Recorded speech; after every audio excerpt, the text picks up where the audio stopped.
शुभ संध्या बच्चों। आज मैं आदर्शा मैत्री पढ़ाने जा रही हूँ और मैं ये बताना चाहती हूँ कि चैप्टर थोड़ा बड़ा है, इसलिए इसे 2-3 पार्ट में मैं बनाऊंगी। समझने और देखने का प्रयास करना।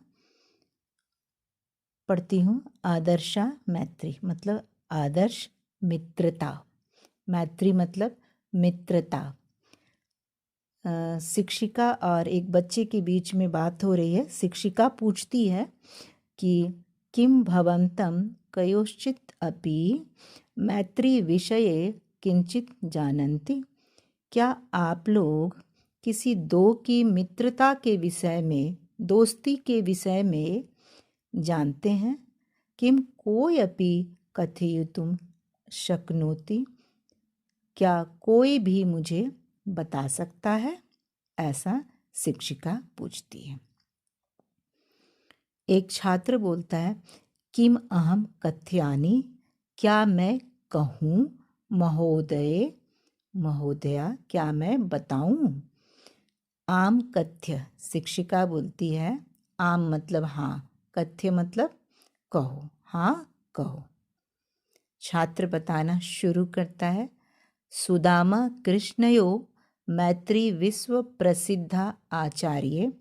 शिक्षिका सुदामा और कृष्ण की जो मित्रता है वो विश्व प्रसिद्ध है, किंतु वयम तयो आरंभिक जीवन विषये पूर्णतः न जानीम। परंतु हम लोग उनके आरंभिक विषय में, शुरू के जीवन के विषय में पूरी तरह से नहीं जानते हैं। अतः भवती पूर्णाम कथाम कथयतु, इसलिए आप पूरी कथा बताएं। ठीक है। फिर शिक्षिका बताती है, सुदामा कृष्णो परम मित्रे आस्ताम। सुदामा और कृष्ण दोनों परम मित्र थे। उभौ मतलब दोनों, एकस्य एव गुरु आश्रमे विद्या अध्ययनम अकुरुताम। दोनों एक ही गुरु के आश्रम में पढ़ाई करते थे। तो गुरु भ्रातरो आस्ताम, वो दोनों गुरु भाई थे। कौन? सुदामा और कृष्ण। तयो गुरु नाम संदीपनी इति आसीत। उनके गुरु का नाम संदीपनी था। श्री कृष्ण अध्ययने अतीव निपुण आसीत। श्री कृष्ण पढ़ने में बहुत ही निपुण थे, कुशल थे, तेज थे। किंतु सुदामा आरभतः एव मंद बुद्धि आसीत। किंतु सुदामा जो थे वो मंद बुद्धि के थे, अर्थात उनकी बुद्धि कम थी। अतः सः आश्रमस्य कार्याणि गुरु सेवां च करोति स्म। इसलिए वह आश्रम के कार्य और गुरु का सेवा करते थे। अध्ययने तस्य रुचि नासीत। अध्ययन में उनकी रुचि नहीं थी। ठीक है, उम्मीद है समझ रहे होगे। विद्या अध्ययनम समाप्य, विद्या अध्ययन जब समाप्त हो गई, उनकी पढ़ाई जब समाप्त हो गई, द्वौ विवाह संजात, दोनों का विवाह हो गया। श्री कृष्णस्य पत्नी रुक्मिणी, श्री कृष्ण की पत्नी रुक्मिणी, सुदामनः पत्नी च वसुंधरा इति आस्ता, और सुदामा की पत्नी कौन थी? वसुंधरा। श्री कृष्ण द्वारिकाया राजसिंहासने विराजमान अभवत।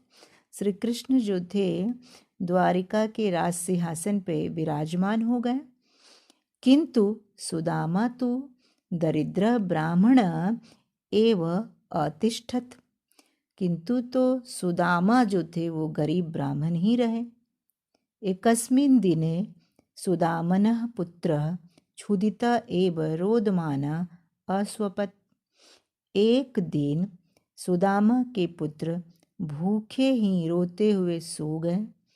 यतः क्योंकि गृहे खादितुं किंचिदपि न आसीत्, क्योंकि घर में खाने के लिए कुछ भी नहीं था। वसुंधरा जानाति स्म यत्, वसुंधरा जानती थी कि तस्या पत्युः मित्रं श्रीकृष्ण द्वारिकायां राज्यम अकरोत्। वसुंधरा जानती थी कि उनके पति का मित्र श्री कृष्ण द्वारिका में राज करते, यानी द्वारिका के राजा हैं। अतः दुखिता सा सहायताय स्वपतिं श्रीकृष्ण समीपे गंतुम अकथयत्। इसलिए दुखित होते हुए वह सहायता के लिए अपने पति को श्री कृष्ण के पास जाने के लिए कहती है।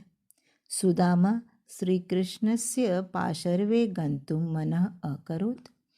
सुदामा जो हैं श्री कृष्ण के पास जाने के लिए मन बनाते हैं, किंतु सह किंचित उपहारं गृहीत्वा एव तत्र गंतुम इच्छत्। परंतु वह कोई उपहार लेकर ही श्री कृष्ण के पास जाना चाहते हैं। वसुंधराया पाशर्वे तो दातुम किंचिदपि नासीत्। वसुंधरा के पास तो देने के लिए कुछ भी नहीं था।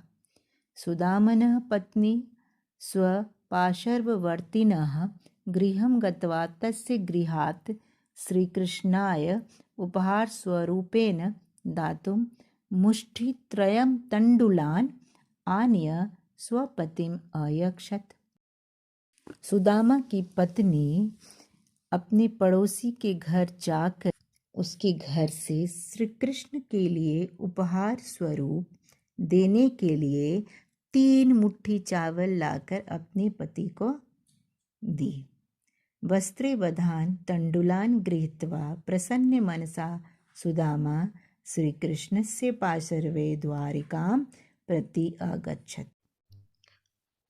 कपड़े में चावलों को बांधकर प्रसन्न मन से सुदामा श्री कृष्ण के पास द्वारिका की ओर चले।